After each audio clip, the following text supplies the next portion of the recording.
ओम गणेशाय नमः। हर हर महादेव। जय गुरु जी। रुद्र संहिता युद्ध खंड अध्याय 44। सनत कुमार उवाच स बलम निहतम दृष्ट्वा मुख्यम बहुतरम तथा वीरान त्रान समान चुको पातीव दानवः। उवाच वचनम शंभु तिष्ठाभ्य अज्यो स्थिरो भव किम तै निर्हतै रमे अध्य सम्मुखे समरम कुरु इति उक्त्वा दानवेन्द्रो असौ सनन्दः समरे मुने अगच्छनि श्रव्यं कृत्वा अभिमुखं शङ्करस्य च दिव्य अन्यशस्त्राणि चिक्षेप महारुद्राय दानवः चकार शर वृष्टिश्च तोय वृष्टिं यथा धना माया श्रवकार विविधा अदृश्या भयदर्शितः अप्रतकर्या सुरगणैः निर्खिलैः अपि सत्मैः तां दृष्ट्वा शङ्करशस्त्र चिक्षेप अस्त्रं च लीलया महेश्वरं महादिव्यं सर्वमायाविनाशनं तेजसा तस्य तन्माया नष्टा श्रव आसन् द्रुतं तदा दिव्य अन्यस्त्राणि तथा अन्ये निस्तेजांस्य भवन अपि अथ युद्धे महेशानस्थ द्वधाय महाबलः शूलं जग्राह सहसा दुर्निर्वाहे सुतेजसां तदैव तनि छेदुं च वाग्बभूव शरीरिणी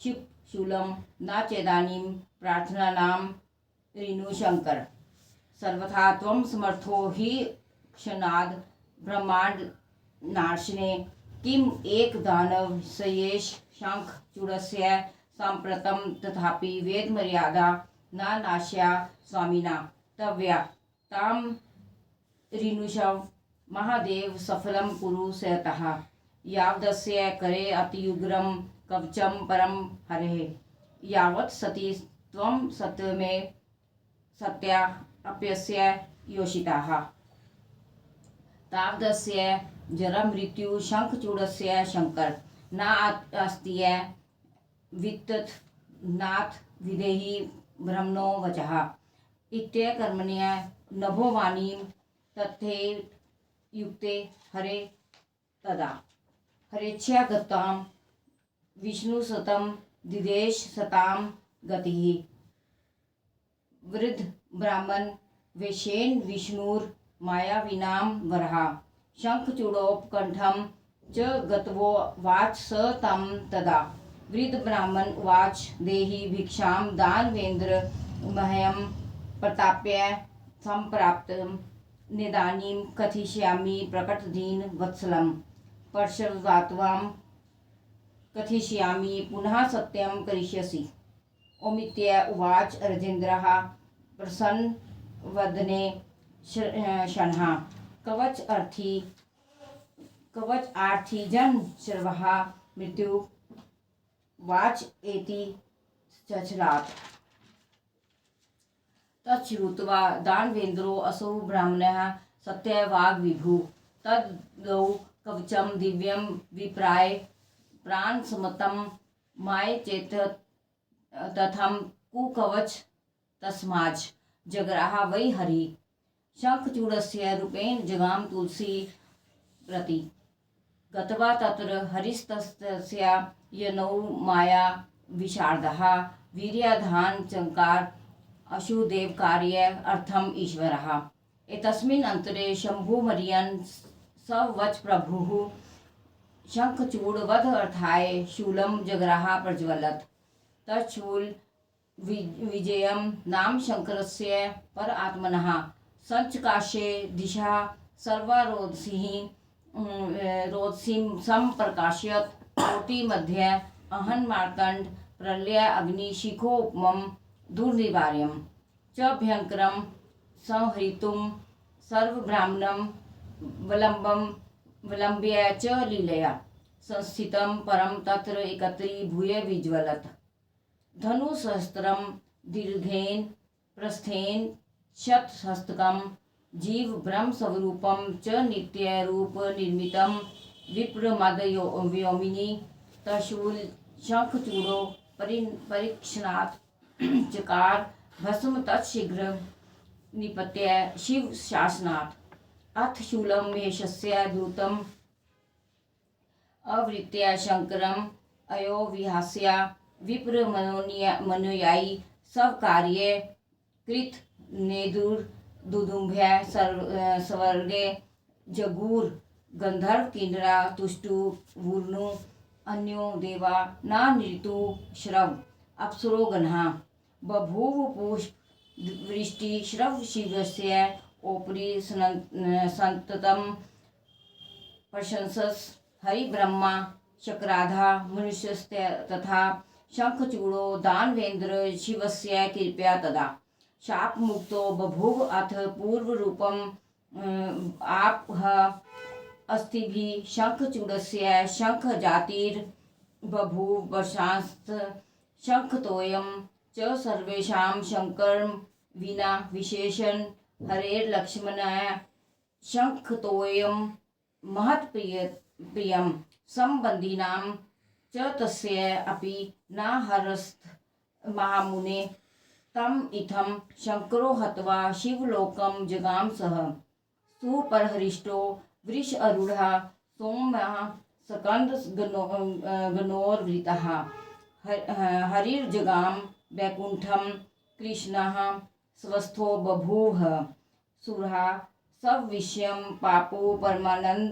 संयुतः जगत स्वस्त्यम अतिवाप सर्वं निर्विघ्नं आपकं निर्मलं च अभवद व्योमः क्षिति सर्वा सुमंगला इति प्रोक्तं महेशस्य चरितं प्रबोधावहं सर्वदुः खहरं श्रीदं सर्वकाम प्रपूरकं धन्यं यशस्यं आयुष्यं सर्वविघ्नं निवारणं भुक्तिदं चैव सर्वकाम फलप्रदं य इदं शृणुया नित्यं चरितं श्राव्य एद्वा पठेद्वा अपि पाठयेद्वा सुधीनरः धनं धन्यं सुत सौख्यं लभेतात्र न संशयः सर्वं कामनव अपनोति शिव भक्ति विशेषतः इदम आख्यानं तुलं सर्वोपद्रव नाशनम शिव भक्ति विवर्धनम ब्रह्मणो ब्रह्मवर्षि क्षत्रियो विजयी भवेत् धनाढ्यो वैश्यजाः शूद्राः ऋण्वन सतमत अमियात। हिंदी में अनुवाद। नंद कुमार जी ने कहा, अपने प्राण प्रिय अधिकांश वीर सैनिक को मरे हुए देखकर वह दानव अत्यंत कुपित हुआ। तब वह शिवजी से कहने लगा, मैं यहाँ युद्ध करने के लिए तत्पर हूँ, इनको मारने से क्या होता है, तुम मेरे साथ युद्ध करो हे मुनि। इतना कहकर वह दानवराज निश्चय करके तैयार होकर युद्ध करने के लिए शिवजी के सामने आया और उस दानव ने महारुद्र पर दिव्यास्त्र फेंके। फिर उस प्रकार बाणों की वर्षा की और जैसे बादल पानी बरसाते हैं अदृश्य होकर अनेक प्रकार की भयावनी माया दिखलाई, जिसकी संभावना किसी भी देवता को नहीं थी। यह देखकर शिवजी ने सब प्रकार की माया का विनाशक अति दिव्य महेश्वर अस्त्र फेंका। उसके तेज से वे सभी मायाएं शीघ्र नष्ट हो गई और उसके सभी दिव्यास्त्र निस्तेज हो गए। उसके बाद महाबली शिवजी ने उसका वध करने के लिए तेजस्वियों के लिए असहाय सहसा शूल उठाया। तब उसे रोकने के लिए आकाशवाणी हुई, है शिवजी, इस शूल को मत फेंकिए, हमारी प्रार्थना सुनिए। आप क्षण भर में संपूर्ण ब्रह्मांड का नाश करने के लिए समर्थ हैं। इस एक शंखचूड़ को मारने की क्या बात है? आप सबके स्वामी हैं, अतः वेद मर्यादा का नाश मत कीजिए, उसे आप सफल कीजिए। जब तक इसके हाथ में विष्णु का उत्तम कवच है और जब तक इसकी स्त्री का अस्तित्व है, हे शिवजी, तब तक इस शंखचूड़ की जन्म मृत्यु नहीं हो सकती। यह ब्राह्मण का वचन सत्य है। इस प्रकार आकाशवाणी को सुनकर शिवजी ने उसे स्वीकार कर लिया और शिवजी की इच्छा से सज्जनों के रक्षक विष्णु जी वहां गए। मायावियों के में श्रेष्ठ विष्णु वृद्ध ब्राह्मण का वेश धारण कर शंखचूड़ के पास जाकर कहने लगे। वृद्ध ब्राह्मण ने कहा, हे दानवराज, मैं तेरे पास आया हूँ, मुझे भिक्षा दे। दीन वत्सल, तुमसे मैं इस समय नहीं कहूँगा, बाद में कह दूंगा, उसे तुम सत्य करोगे। दैत्यराज ने प्रसन्न होकर स्वीकार कर लिया।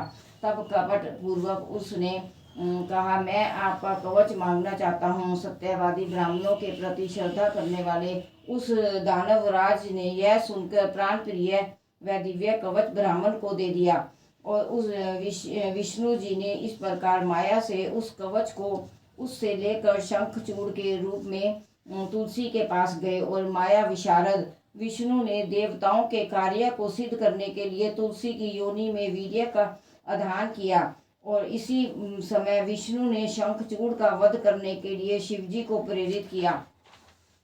उन्होंने प्रज्वलित शूल को हाथ में उठाया।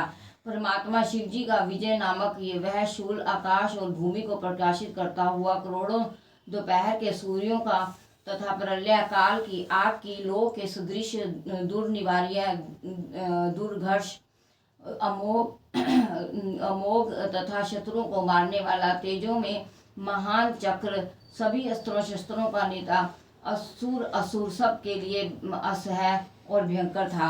अपनी लीला से संपूर्ण ब्रह्मांड का विनाश करने के लिए जलता हुआ वह इकट्ठा होकर वहां स्थित था। 1000 धनुष लंबा, 100 हाथ चौड़ा, जीव ब्रह्म का स्वरूप, नित्य रूप स्वयंभू वह शूल कुछ समय तक शंखचूड़ के सिर के ऊपर आकाश में घूमता हुआ शिव की आज्ञा से शीघ्र उसके ऊपर गिरा। तब उसने शंखचूड़ को भस्म कर दिया। हे विप्र, उसके बाद वह शिवजी का शूल शीघ्र शिवजी के पास आकाश मार्ग से आया। उस समय आकाश में नगाड़े बजने लगे, गंधर्व किन्नर गाने लगे, देवता तथा मुनि स्तुति करने लगे, अप्सराएं नाचने लगी।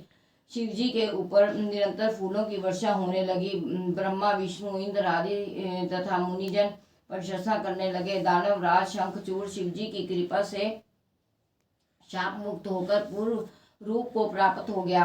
शंखचूड़ की अस्थियों से एक प्रकार की शंख जाति पैदा हुई।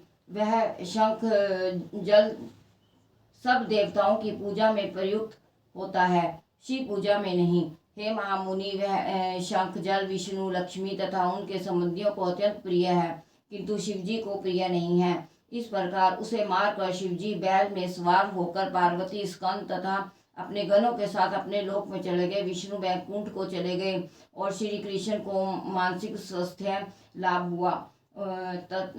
अत्यंत आनंद के साथ देवता अपने अपने स्थान को पा गए। संसार के प्राणी सुखी हुए, सब जल स्वच्छ हो गए, आकाश निर्मल हो गया, संपूर्ण पृथ्वी में मंगल कार्य होने लगे। इस प्रकार आनंददायक, सर्वदुख नाशक, लक्ष्मी वर्धक तथा सभी कामनाओं को पूर्ण करने वाला शिवजी का चरित्र कह दिया है। यह धन्य है, यश को देने वाला, आयु को बढ़ाने वाला, सब विघ्नों का नाशक, भुक्ति मुक्ति को देने वाला तथा सभी कामनाओं को पूरा करने वाला। जो शिवजी के इस चरित्र को प्रतिदिन सुनता है, सुनाता है, पढ़ता है, पढ़ाता है, वही मनुष्य सुधी है। वह धन धान्य सुत सौख्य को निसंदेह इस लोक को में पाता है तथा और सभी कामनाओं के साथ विशेष करके शिव भक्ति को प्राप्त करता है। यह उत्तम कथानक सभी प्रकार के उपद्रवों का नाश करती है और उत्तम ज्ञान को देता है तथा शिव भक्ति को बढ़ाता है। ब्राह्मण, ब्रह्म तेज से युक्त, क्षत्रिय, विजयी, वैश्य, धनवान और शूद्र इसे सुनने से अपने कुल में श्रेष्ठ हो जाता है।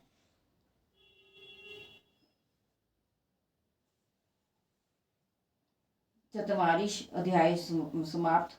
ओम नमः शिवाय। शिवजी सदा सहाय। ओम नमः शिवाय। गुरुजी सदा सहाय। जय गुरुजी।